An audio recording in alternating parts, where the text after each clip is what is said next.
Now the electrocardiograph. Basically electrocardiograph एक instrument का नाम है जिससे हम इलेक्ट्रोकार्डियोग्राम जनरेट करते हैं। मतलब जो हमको हार्ट की जो एक्टिविटी है उसको graphical representation of the electrical activity बोलते हैं।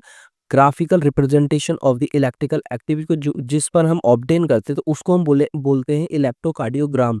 बट उसका जो जिस मशीन को हम यूज करते हैं, जिस इंस्ट्रूमेंट को यूज करते हैं उसको बोलते हैं इलेक्ट्रोकार्डियोग्राफ। तो आपको यहाँ पर ग्राफ और ग्राम में कंफ्यूज नहीं होना है। ग्राफ उस पेपर को नहीं बोलते हैं, ग्राफ हम उस इंस्ट्रूमेंट यानी कि मशीन को बोलते हैं। ठीक है। To get an ECG a patient is connected to the machine with 3 electrical leads, one to each wrist and to the left ankle. क्या होता है जब हम ईसीजी किसी पेशेंट की करते हैं तो वहां पर 3 इलेक्ट्रिकल लेड्स होते हैं जिसमें कि 2 को दोनों रिस्ट पर कनेक्ट करेंगे और एक को हम लेफ्ट एंकल पर कनेक्ट करेंगे। जो हायर सेंटर्स होते हैं वहां पर हम और भी एक्टिविटी को मॉनिटर करते हैं तो और बहुत सारी लेड्स होती है वहां पर। 5 लेट्स होती हैं जिसको हम चेस्ट पर अलग-अलग पोजीशन पे, लोकेशन पे लगाकर देखते हैं और एक्टिविटी को रिकॉर्ड करते हैं। ठीक है? Now an ECG consist of the following waves. ECG में क्या होता है, ये आपको डायग्राम दिख रहा है यहाँ पर, टी दिख रहा है, क्यू दिख रहा है, Q, R, S, T, U क्या-क्या है इसको देखते हैं। सो पी वेव, ये वाली जो पी वेव है ये हमको क्या बताती है? ये P wave represent the excitation और यानी कि डीपोलराइजेशन। एक्साइटेशन यानी कि depolarisation of the atria during atrial systole. Depolarisation मतलब कॉन्ट्रैक्शन। तो जब एट्रिया कॉन्टैक्ट करता है तो वो बताता है पी वेव से। जितना ज़्यादा कॉन्टैक्ट करेगा उतना ज़्यादा ये पी वेव ज़्यादा होगा, जितना कम करेगा उतना कम होगा। ठीक है। क्यू आर कॉम्प्लेक्स, इसको क्यू आर और एस को बोलेंगे Q R S complex. Q R S complex बोलते हैं इसको। ये रिप्रेजेंट करता है हमारा वेंट्रिकुलर सिस्टोल यानी कि डीपोलराइजेशन ऑफ द वेंट्रिकल यानी कि contraction of the ventricle. Now the T wave. T wave हमारा रिप्रेजेंट करता है रिपोलराइजेशन ऑफ द वेंट्रिकल यानी कि डायस्टोल ऑफ द वेंट्रिकल्स, यहाँ पर रिलैक्सेशन ऑफ द वेंट्रिकल्स। ठीक है, ये रिप्रेजेंट करता है टी वेव। और यू वेव अगेन वही है। Then deviation in the ECG indicate the abnormality और disease. So ECG has great clinical significance. ठीक है। सो ईसीजी से हम एबनॉर्मलिटी देखते हैं कि हमारा एट्रियम वेंट्रिकल कितना कॉन्ट्रैक्ट कर रहा है, कितना रिलैक्स कर रहा है, या फिर किस पार्ट में हट के कहाँ पर डिफॉर्मिटी डिफेक्ट है। ठीक है। Now the double circulation. What is double circulation? It is the circulation in which blood flow through the heart twice or complete its circuit. Double circulation जैसे कि नाम से, तो इसमें क्या होगा, डबल सर्कुलेशन में हमारा जो ब्लड है वो हार्ट में 2 बार एंटर करेगा। ठीक है, 2 बार एंटर करेगा इसलिए हम इसको बोलते हैं डबल सर्कुलेशन। ठीक है। ये डबल सर्कुलेशन में 2 चीज़ें होती हैं, एक आपका होता है पल्मोनरी सर्कुलेशन और एक आपका सिस्टेमिक सर्कुलेशन।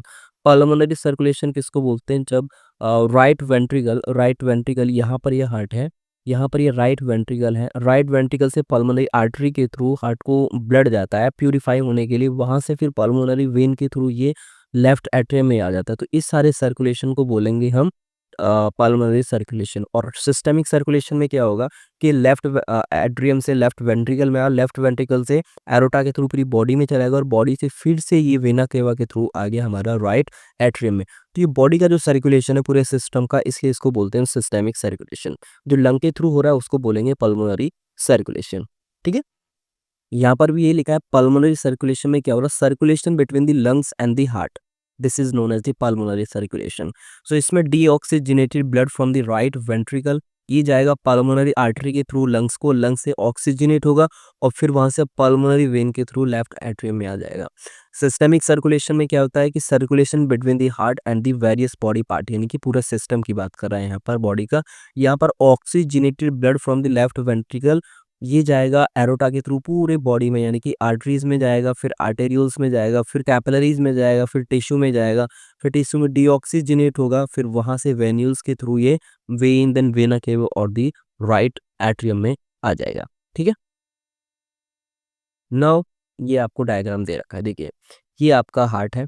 अब यहाँ से क्या हुआ है कि ये पल्मोनरी आर्टरी, ये आपका राइट वेंट्रिकल है, यहाँ से पल्मोनरी आर्टरी के थ्रू ये लंग्स पे गया, ये आपका लंग दे रखा है, लंग्स में गया और लंग्स से पल्मोनरी वेन के थ्रू आ गया आपका ये लेफ्ट एट्रियम में। तो ये हो गया पल्मोनरी सर्कुलेशन। ठीक है। दूसरा अब क्या हुआ, सिस्टेमिक सर्कुलेशन में क्या हो रहा है, ये आपका लेफ्ट वेंट्रिकल है, यहाँ से ये एरोटा के थ्रू जा रहा है, डोर्सल एरोटा। ठीक है। एरोटा के थ्रू जा रहा है, ये यहाँ पर ये आपको पूरा बॉडी दे रखा है, ये यहाँ पर बॉडी को कंसीडर किया, ये बॉडी है, यहाँ पर फिर ये आर्टरी के थ्रू आ रहा है, ये कहाँ पर वेना केवा के थ्रू आगे फिर ये राइट एट्रियम में, इसको बोलेंगे हम सिस्टेमिक सर्कुलेशन। ठीक है, देखिए जो वेन्स होती है आपको दिख रहा है, वेन्स में जो मिडिल लेयर है उसकी वो कैसी है, वो थिन है ये वाली, और यहाँ पर जो मिडिल लेयर है वो आपकी आर्टरी में थिक है। तो आर्टरी की जो वॉल जो थिक होती है और वेन्स की वॉल वो थिन होती है, और कैपिलरीज की बहुत, यानी कि सिंगल लेयर होती है कैपिलरी, ये 3 लेयर्स होती हैं आर्टरी और वेन्स में। ठीक है, ल्यूमन्स की बात करें तो वेन्स जो है उसकी ल्यूमन यानी कि उसकी जो स्पेस है बीच में वो चौड़ा होता है, ठीक है, बड़ा होता है कंपैरेटिवली आर्टरीज, आर्टरी में पतला होता है, इसलिए इनमें जो ब्लड का जो फ्लो है वो बहुत तेजी से प्रेशर के साथ होता है। Now the systemic circulation provide nutrients, O2 and other substance to these tissues and take CO2 and other harmful substance away for elimination. तो सिस्टेमिक सर्कुलेशन का काम ये है कि यहाँ पर ये बॉडी को क्या प्रोवाइड करता है, न्यूट्रिएंट, ऑक्सीजन, सब्सटेंस, ये सब प्रोवाइड करता है through the circulation. Hepatic portal system, hepatic का मतलब होता है लीवर, यहाँ पर हेपेटिक वर्ड है उसका मतलब लीवर, तो यानी कि लीवर का जो पोर्टल सिस्टम है वहाँ पर जो ब्लड का सर्कुलेशन उसके बारे में ये दिया है। So it is the system which include the hepatic portal vein that carry blood from intestine to the liver before it is delivered to the systemic circulation। ये कह रहा है कि हेपेटिक पोर्टल वेन होता है जो कि इंटेस्टाइन से ब्लड को लेके जाती है लीवर तक, बिफोर द सिस्टेमिक सर्कुलेशन, मतलब हार्ट तक जाने से पहले। ठीक है, now the coronary circulatory system, इसमें क्या होगा, कोरोनरी आर्टरीज होती हैं जो कि ब्लड, जो कि हमारे हार्ट को ब्लड सप्लाई करती हैं, हार्ट को भी तो कोई सप्लाई करेगा ना, तो हार्ट को कोरोनरी 2 ब्रांचेज होती है, लेफ्ट एंड राइट, 3 आर्टरीज होती हैं जो कि हार्ट को सप्लाई, हार्ट की मसल्स को, कार्डियक मसल्स को ब्लड सप्लाई करती है, उनको कोरोनरी आर्टरीज बोलते हैं, और उनको बोलते हैं उस सर्कुलेशन को बोलते हैं coronary circulatory system. At a system of coronary vessel that circulate blood to and from cardiac musculature. Okay, now the regulation of the cardiac activities, अब इस पूरी कार्डियक एक्टिविटीज को कौन रेगुलेट कर रहा है, वैसे तो मायोजेनिक होता है हमारा हार्ट, ऑटो एक्साइटेबल होता है हमारा हार्ट, बट क्या होता है कि इसको ऊपर से, यानी कि सबको कंट्रोल तो हमारा ब्रेन ही कर रहा है, तो ब्रेन का कौन सा पार्ट है जो हार्ट की एक्टिविटी को रेगुलेट कर रहा है। ठीक है, so our heart is auto regulated by the nodal tissues SA node and AB node, so it is called the myogenic heart। हमारा हार्ट कैसा होता है, मायोजेनिक, मतलब अपने आप ही वो खुद को कंट्रोल कर लेता है। अब मेडुला ऑब्लोंगेटा रेगुलेट करता है कार्डियक एक्टिविटी को थ्रू दी ANS, ANS मतलब ऑटोनोमस नर्वस सिस्टम। ठीक है, एएनएस जो नर्वस सिस्टम का पार्ट होता है, autonomous nervous system, medulla oblongata में सेंटर्स प्रेजेंट होंगे जो इसको रेगुलेट करेगा through the sympathetic and the parasympathetic nervous system. So sympathetic nervous system का काम होता है कि ये कार्डियक एक्टिविटी को इंक्रीज करेगा। कैसे इंक्रीज करेगा, ये उसकी हार्ट बीट को, rate of the heart beat को इंक्रीज कर देगा, strength of the ventricular contraction, जो कार्डियक आउटपुट है उसको बढ़ा देगा। ठीक है, तो ये काम कौन सा होगा, ये सिंपैथेटिक नर्व्स का काम होगा। पैरासिम्पैथेटिक का काम होता है कि चीज़ों को लोअर डाउन करना। ठीक है, जैसे कि ये कार्डियक आउटपुट को कम कर देगा, हार्ट बीट को कम कर देगा, एक्शन पोटेंशियल को कम कर देगा, ये पैरासिम्पैथेटिक का काम होता है। एक्टिविटी को, किसी भी ऑर्गन की एक्टिविटी को बढ़ाना सिंपैथेटिक का काम, और पैरासिम्पैथेटिक का उसको कम करना होता है। एडिनल मेडुलरी हॉर्मोन्स भी कार्डियक आउटपुट को इंक्रीज करते हैं, हार्ट बीट को बढ़ाते हैं। ठीक है, इसमें कौन से हार्मोन्स होते हैं, इसमें होते हैं एपिनेफ्रिन और नॉर एपिनेफ्रिन हार्मोन्स होते हैं जो कि हमारे कार्डियक आउटपुट, कार्डियक एक्टिविटी को बढ़ाते हैं, जिसको हम बोलते हैं, क्या बोलते हैं, स्ट्रेस हार्मोन भी उनको हम बोलते हैं। ठीक है, now the what is the lymphatic system. अभी तक हमने पढ़ा था पूरा ब्लड वास्कुलर सिस्टम के बारे में, अब पढ़ेंगे लिम्फेटिक सिस्टम। लिम्फ क्या होता है, बेसिकली जो हमारी सेल्स हैं, सपोज ये हमारा सेल्स है और ये हमारी वेसल्स है। ठीक है, और सेल के बीच में स्पेस है यहाँ पर, तो ये हमारी कोई वेसल जा रही, तो वेसल में आरबीसी वगैरह सब प्रेजेंट होंगी, तो इनमें से जो ये सीरम होता है, हमारा जो प्लाज्मा होता है, वो इनकी वेसल वॉल के थ्रू इंटरसेलुलर स्पेस, यानी कि एक्स्ट्रा जो सेलुलर स्पेस है उसमें चला जाता है। वेसल्स के बाहर जो स्पेस है वहां पर चला जाता है कुछ फ्लूइड, और इस फ्लूइड को हम बोलते हैं लिम्फ। और ये क्या काम होता है लिम्फ का, ये सेल और वेसल के जो बीच का जो ट्रांसपोर्ट है, यानी कि जो भी लेना देना है वो सब किसके थ्रू हो रहा है, इस फ्लूइड के थ्रू हो रहा है। ठीक है, जिसको लिम्फ बोलते हैं, और ये पूरा एक सिस्टम बनाता है जिसको लिम्फेटिक सिस्टम हम बोलते हैं। ठीक, so it include the lymph, lymph vessels and the lymph node, जिसको gland बोलते हैं. So as the blood passes through the capillaries in the tissues, some water and the soluble substances are filtered out from the plasma to the intercellular space. जैसा मैंने बताया, ये capillaries में से क्या होता है, इंटरसेलुलर स्पेस में चले जाते हैं टू फॉर्म द टिश्यू, यानी कि इंटरस्टिशियल फ्लूइड बनाता है. Interstitial fluid it has same mineral distribution in the, जैसे कि प्लाज्मा में होता है ना मिनरल डिस्ट्रीब्यूशन, जो मतलब मिनरल्स जितने प्लाज्मा में होंगे उतने ही आपका लिम्फ में आपको देखने के लिए मिले. ठीक है. So some tissues fluid enter lymphatic system and the tissue fluid in the term is called lymph. तो ये जो टिश्यू फ्लूइड बोलते हैं, ये जो फ्लूइड है इसको बोलते हैं हम लिम्फ, और ये पूरी बॉडी में फैला होता है, तो इसलिए इसको लिम्फेटिक सिस्टम बोलते हैं. ठीक है. और ये फिर ये जाता कहाँ है? ये वेन्स के थ्रू, ये हमारी कैपिलरीज थी, ब्रांच ऑफ द आर्टरी, तो वेन्स के थ्रू फिर ये रीअब्जॉर्ब हो करके फिर ये सर्कुलेशन में वापस चला जाता है. ठीक है. तो लिम्फ क्या होता है? Lymph is a colourless fluid containing lymphocyte. अब लिम्फ में आपको क्या मिलेगा? लिम्फोसाइट्स मिलेंगे, जो कि हमारा लिम्फोसाइट कौन होती है? डब्ल्यूबीसी के एक टाइप है लिम्फोसाइट, टी लिम्फोसाइट और एक आपका बी लिम्फोसाइट. ठीक है. दो मैंने आपको पिछली वीडियोज में पढ़ाई थी. ठीक. Now the functions of the lymph. Lymph का क्या काम है? इसका काम क्या है? एक तो ट्रांसपोर्टेशन का मैंने काम बताया आपको. It is the middle man between the blood and the tissue. जैसे कि कैपिलरीज है और ये यहाँ पर टिश्यूज है, तो इनके बीच में जो भी ट्रांसपोर्ट होगा वो उनके बीच का काम कौन करेगा? लिम्फ करेगा. तो ये इनका मिडिल मैन है. तो middle man between the blood and the tissue. So tissue fluid help to exchange nutrient gases between the cell and the blood. ठीक है. तो इसका काम है एक्सचेंज करना गैसेस का, न्यूट्रिएंट्स का. ठीक है. It carries plasma protein synthesise in the liver to the blood. अब ये लीवर में जो प्लाज्मा प्रोटीन बनती है उसको भी ये कैरी करता है, उसको ये पहुंचाता है ब्लड तक. ठीक है. ये लिम्फेटिक सिस्टम के थ्रू ये प्लाज्मा प्रोटीन को कहाँ पहुंचा रहा है? ब्लड के प्लाज्मा में पहुंचा रहा है. सो transport digested fat through the lactase in the intestinal villi. जब इंटेस्टाइन आपने पढ़ा होगा तो वहाँ पर आपने ये विलाइज पढ़ा होगा. इनके बीच में वेसल्स होते हैं, इनको लैक्टील्स बोलते हैं, इनमें ब्लड फ्लो करता है. तो वहाँ पर ये फैट, ये जो एब्जॉर्ब हो रहा है फैट, यहाँ पर ये फैट का ट्रांसपोर्ट करता है थ्रू दी लैक्टिल्स. ठीक है. फैट सॉल्युबल विटामिन्स, हार्मोन्स, इन सब का ये ट्रांसपोर्ट करेगा. कौन करेगा? लिम्फ.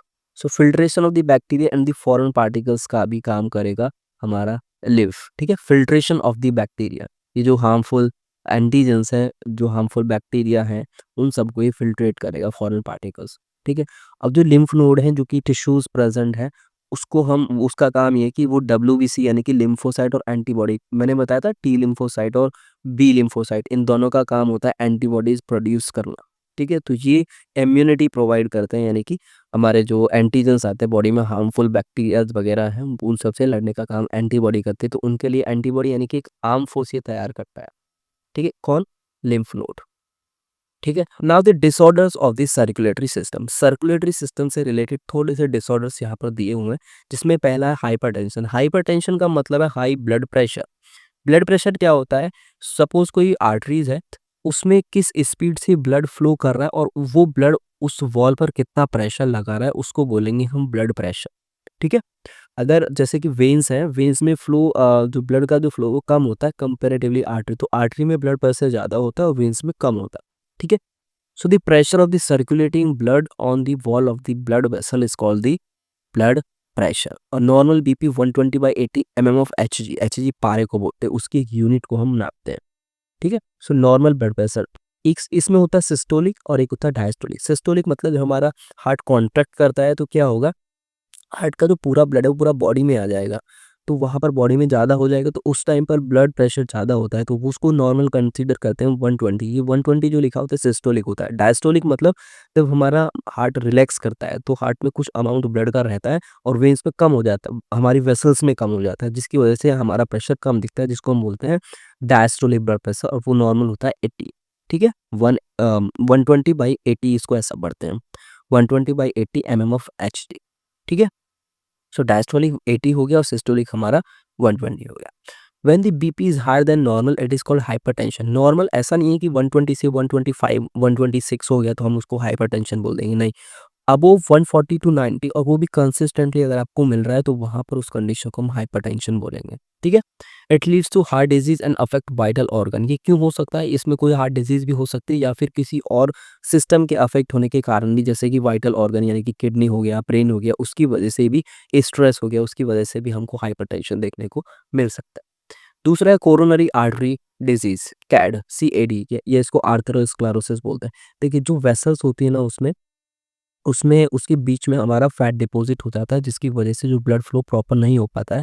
उसकी वजह से जैसे कि फैट मॉलिक्यूल्स है, कैल्शियम है, कोलेस्ट्रॉल है, फाइब्रस टिश्यू है, deposit in the coronary artery, जहाँ पर ये डिपॉज़िट होकर के एक क्लॉट बना लेते हैं, जो कि हमारी ल्यूमेन्स को क्या कर देता है, नैरो कर देता है, जिसकी वजह ब्लड सप्लाई ठीक से नहीं हो पाती है। ठीक है? उस कंडीशन को बोल देंगे कोरोनरी आर्टरी डिजीज़, और ये कोरोनरी आर्टरी में मिलेगा। कोरोनरी आर्टरी किसको सप्लाई करती है ब्लड? ये हार्ट मसल्स को सप्लाई करती है। Now what is angina pectoris? Angina pectoris generally हम एक्यूट चेस्ट पेन को बोलते हैं। सडनली जब हमको एकदम से चेस्ट पेन होता है तो उसको बोलते हैं angina pectoris. It is due to the O2 deficiency to the heart muscles. Heart में जो हार्ट की जो मसल्स है, उनमें अगर O2 की डेफिशिएंसी हो जाए तो उसको हम बोलेंगे, तो उस कंडीशन में क्या होगा कि हमारा जो मसल्स है वो उसको अच्छे से ऑक्सीजन नहीं मिलेगा, तो अच्छे से ब्लड नहीं मिलेगा तो वो पेन करेगा, यानी कि उसके मसल्स पेन करेंगे, जिसको हम बोलेंगे एंजाइना पेक्टोरिस। ठीक है? It is common among middle age in the elderly. ठीक है? ये क्यों होता है? क्योंकि ऑक्सीजन नहीं मिल रहा है। क्यों नहीं मिल रहा है? क्योंकि वहाँ पर इम्प्रॉपर ब्लड फ्लो हो रहा है, इसलिए ऑक्सीजन नहीं मिल पा रहा है और उस कंडीशन को एंजाइना बोलते हैं। Then what is heart failure? Heart failure का मतलब ये नहीं कि हार्ट काम करना बंद कर दे। हार्ट फेलियर का मतलब होता है कि हार्ट अगर प्रॉपर तरीके से इनफ आपको सप्लाई नहीं दे पा रहा है, उसको बोलेंगे हार्ट फेलियर। कंजेस्टिव सीएचडी भी बोलते हैं हम इसको, congestive heart disease. So it is the inability of heart to pump out blood enough to meet the need of the body. जितना बॉडी को ब्लड चाहिए उतना अगर हार्ट नहीं कर पा रहा है एफिशिएंटली, तो उसको हम हार्ट फेलियर बोलते हैं। Congestion of the lung is the main symptom. तो ये लंग्स के सिम्पटम के कारण भी हो सकता है। दूसरा कार्डियक अरेस्ट क्या होता है? अगर हमारा जो हार्ट है वो एकदम से काम करना बंद कर दे तो उसको बोलेंगे हम कार्डियक अरेस्ट। और हार्ट अटैक किसको बोलेंगे? हार्ट अटैक का मतलब कि अगर हमारे हार्ट की जो मसल्स हैं वो एकदम से डैमेज हो जाए, जिसकी वजह से जो ब्लड सप्लाई है वो बिगड़ जाए, इनएडिक्वेट हो जाए, बिगड़ जाए, तो उसको बोलेंगे हार्ट अटैक। ठीक है? तो इन सब में आपको छोटा-छोटा डिफरेंस है वो आपको ध्यान रखना है। हार्ट फेल में क्या होता है, कार्डियक अरेस्ट में क्या होता है, हार्ट अटैक में क्या होता है, एंजाइना में क्या होता है, हाइपरटेंशन में क्या होता है, और कैड यानी कि कोरोनरी आर्टरी डिजीज या आर्थरोस्क्लेरोसिस भी deposition of the fat in the lumen of the arteries is known as the atherosclerosis. Okay, so यहाँ पर ये खत्म होता है। ये चैप्टर यहाँ पर खत्म होता है। तो अगर आपको मेरा पढ़ाना अच्छा लग रहा हो तो आप वीडियो को लाइक करें और सब्सक्राइब ज़रूर करें। तो मिलते हैं, तो नेक्स्ट वीडियो में किसी नए चैप्टर के साथ।